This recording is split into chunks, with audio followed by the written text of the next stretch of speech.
Il y a une question que beaucoup de femmes évitent, pas parce qu'elle est compliquée, mais parce qu'elle est confrontante. Qu'est-ce qui me distingue réellement? Ce qui en toi te rend unique, marquante, différente. Beaucoup de personnes avancent dans la vie en cherchant à ressembler aux autres, alors qu'elles ont été créées pour se distinguer. Alors, que représente la distinction? En quoi consiste-t-elle? Et comment la découvrir?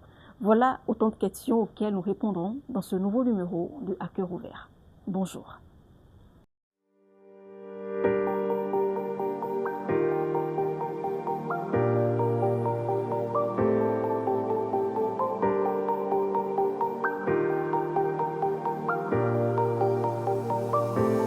Et bonjour et bienvenue dans À cœur ouvert, l'émission qui enseigne, libère et élève les femmes selon les standards divins.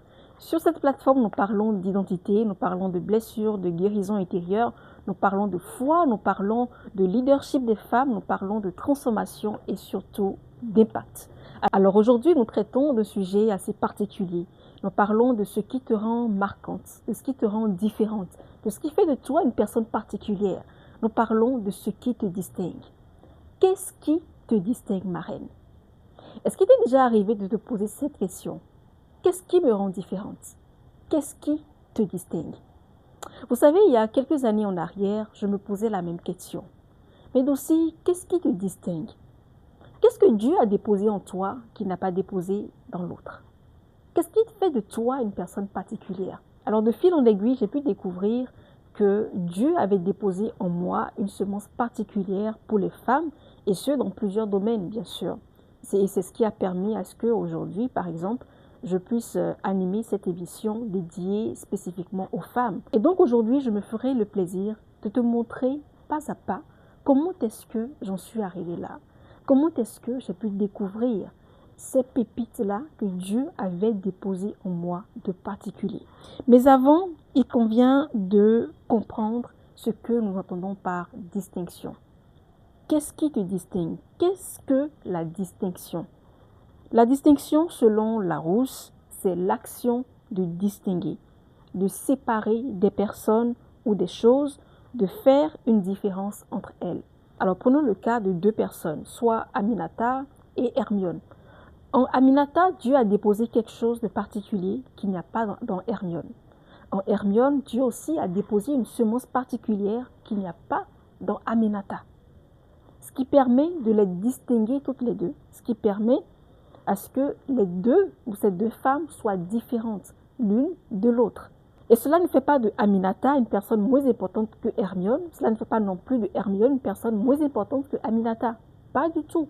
Et peut-être même que les deux, en se mettant ensemble, en collaborant ensemble, pourraient produire un fruit plus grand.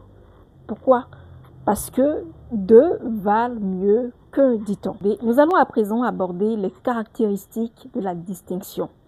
Et la première chose à retenir, c'est que ta distinction commence par ton identité. Ta distinction commence par ton identité. Ma reine, tu ne peux pas te distinguer si tu ne sais pas qui tu es. Tu ne peux pas te distinguer si tu n'as pas connaissance de ta valeur aux yeux de Dieu. Lorsque nous disons que nous avons été créés à l'image de Dieu, qu'est-ce que ça signifie?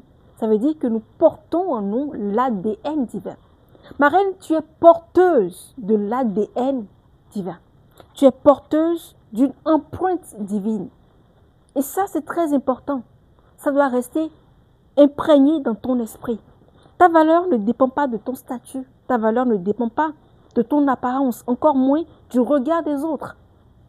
Elle vient de ton identité en Dieu. Malheureusement, trop de femmes vivent en dessous de leur valeur réelle. Pourquoi? Parce qu'elles ont oublié qui elles sont. Ou encore parce qu'elles n'ont pas conscience de qui elles sont. Elles ont été, ou elles se sont laissées définir par les circonstances, par les événements, par les paroles dévalorisantes qu'elles ont entendues. Et peut-être que c'est ton cas. Peut-être que tu t'es laissé pendant trop longtemps définir par les paroles dévalorisantes que tu as entendues depuis ta tendre enfance. Que t'a-t-on dit? Que t'a-t-on dit? Que tu n'étais pas belle? Que tu n'étais pas intelligente? Que tu n'y arriverais jamais? Que tu étais incapable de porter ce projet, ce rêve? Mais laisse-moi te dire que si Dieu a déposé ce rêve en toi, ce projet en toi, c'est parce qu'il te sait capable de le porter. Il te connaissait. Il t'avait appelé par ton nom. Il t'avait établi prophète des nations. Il dit dans sa parole que tu es une créature merveilleuse et rien ni personne ne devrait détruire cette image-là que Dieu a façonnée de toi à la base, au commencement. Alors, le premier point ou la première caractéristique de la distinction, c'est ton identité. Tu dois avoir une identité suffisamment ancrée pour pouvoir rentrer dans les plans de Dieu pour toi. Deuxième chose, ce qui te distingue est déjà en toi et ce n'est rien d'autre que tes talents. Vous savez, Dieu ne crée pas des copies. En chacune d'entre nous, il a déposé des dons, des talents, des capacités particulières. Donc, tu dois aller à la recherche ou à la découverte de ce que Dieu a déjà déposé en toi. Matthieu 25, verset 14-15, nous parle de la parabole des talents. C'est l'histoire d'un maître qui a confié des talents à 3 personnes différentes. D'accord? À la première, il en a confié 5. À la deuxième, il en a confié 2. Et à la troisième, il en a confié 1. Le maître, il s'en va. Il revient plus tard, il demande des comptes. Qu'avez-vous fait de ce que je vous ai confié? La première personne, celle à qui il en a confié 5, dit « Maître, j'ai travaillé ce talent, je l'ai fructifié et maintenant j'en ai 10. » La deuxième dit « Maître, j'ai travaillé aussi ce talent, je l'ai fructifié, maintenant j'en ai 4. » Dit « Bravo, fidèle serviteur. » Celle à qui il en a confié 1 dit « Maître, moi j'ai creusé un trou et j'ai déposé ces talents, ces capacités à l'intérieur. » Le maître dit, mais si tu ne pouvais rien faire, tu aurais pu tout au moins déposer l'argent à la banque. Cela aurait permis à ce que l'argent puisse se fructifier. Toi, tu es un paresseux et donc je décide de te retirer ce que je t'ai donné. Et je rappelle d'ailleurs qu'un talent à l'époque coûtait excessivement cher. À l'époque, un talent pouvait être évalué à hauteur du salaire annuel d'une personne. Donc vous voyez la valeur que pouvait avoir le talent que le maître avait confié à ses serviteurs.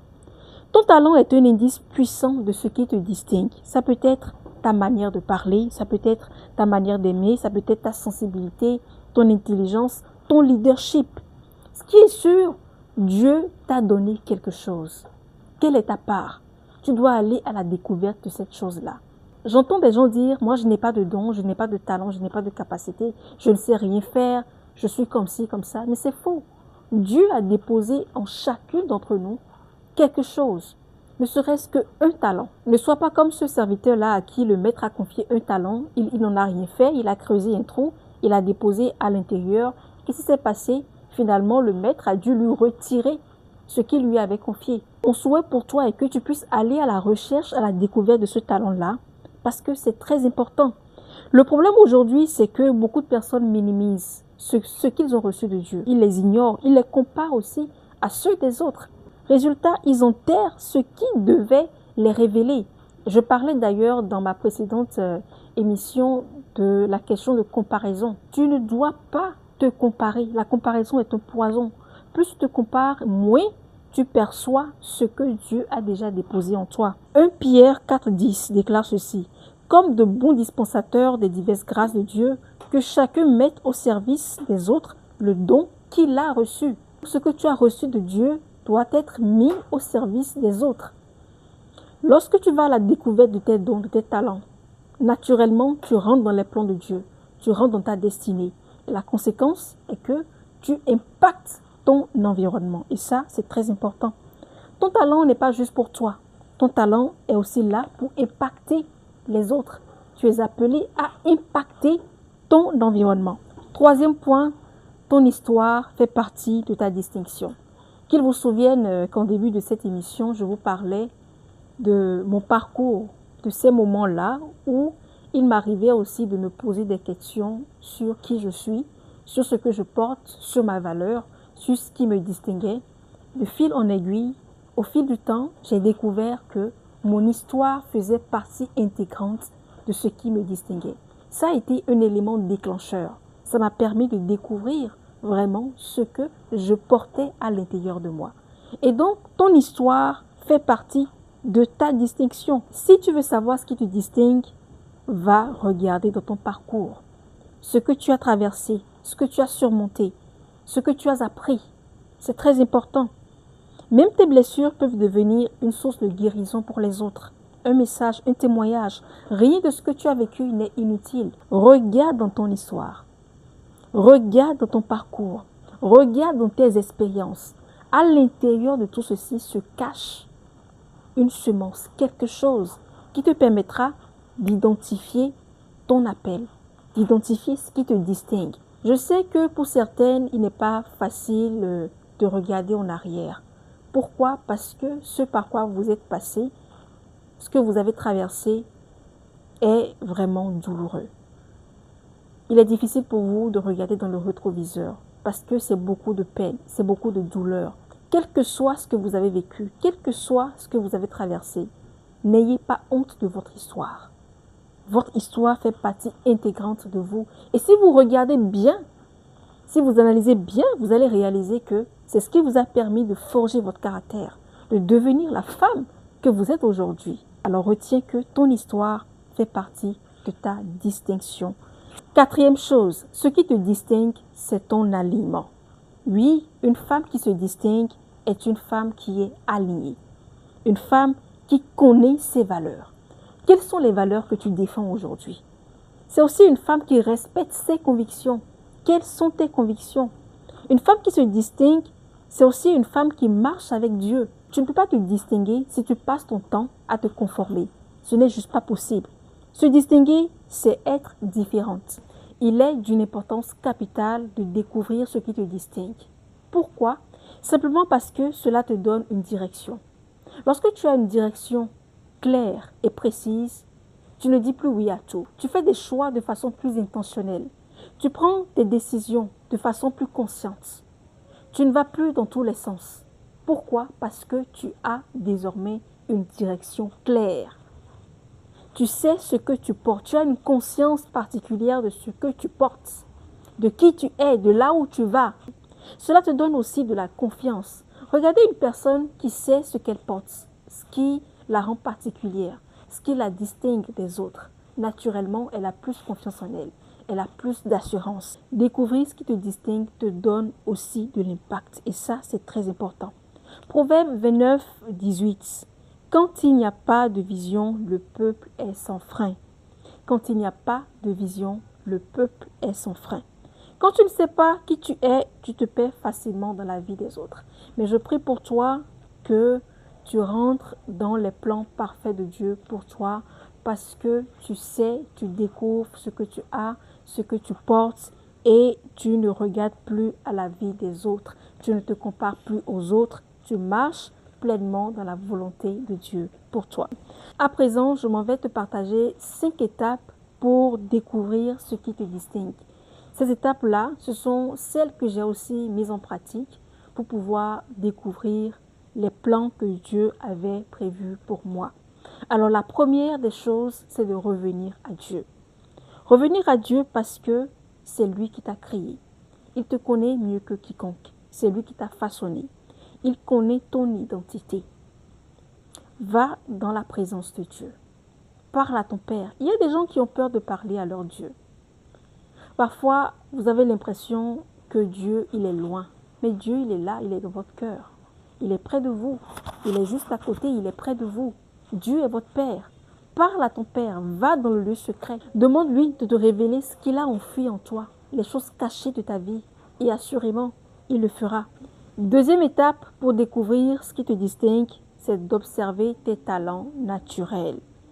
Qu'est-ce que tu fais avec facilité? Quelles sont ces choses-là que tu fais avec facilité? Qu'est-ce que les autres reconnaissent facilement en toi? Ça peut être la cuisine. Ça peut être le fait que tu prodigues facilement des conseils aux autres. Quelles sont les choses pour lesquelles on te sollicite le plus souvent? Quelles sont ces choses-là pour lesquelles on t'appelle constamment? Généralement, ces choses-là révèlent ce que Dieu a déposé en toi. Ces talents, ces dons, ces capacités naturelles que tu as. Ce que tu fais avec facilité. Donc, observe plus attentivement tes talents naturels. Troisième conseil ou troisième étape pour découvrir ce qui te distingue, c'est de regarder ton histoire. Regarde à ton histoire.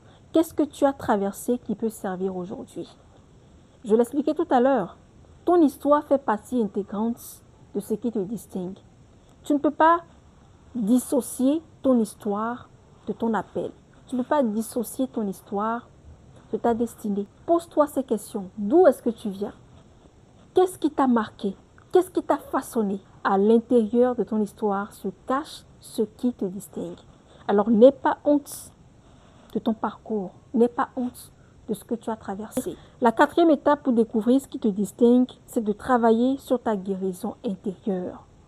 Dieu ne peut pas faire grand-chose avec toi si tu es blessé, si tu es fracassé, si tu es malade, si tu es brisé à l'intérieur de toi, au-dedans de toi.